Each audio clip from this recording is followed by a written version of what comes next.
Buonasera da Taglio di Po, martedì 18 giugno, presso il giardino Villa Rosestolato a Taglio di Po, si è tenuta la presentazione del libro Cose di casa nostra di Giancarlo Micheletti.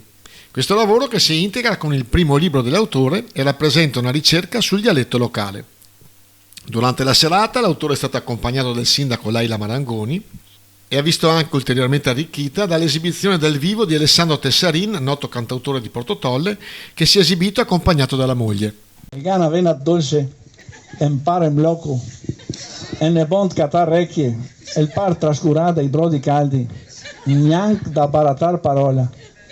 Laga sempre il pipio, laga tanta mona, le cascada il carigon, le bocca buona, le una testa malà, le un cauterio, le sod le tape, le un povero disgraziato, le un povero cieco, mei puvriti che bichi, rob da mati. Sì, ma che resta chi tra l'altri.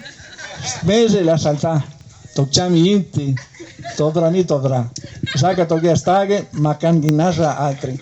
Ma questa è un po', diciamo, le frasi colorite sono queste.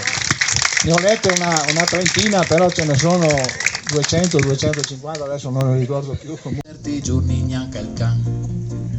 Ma n'altri che senti che guardano dall'alto, che guardano dal basso, che guardano sempre, n'altri che senti, non so se è presente, assieme la nostra storia e assieme la nostra gente.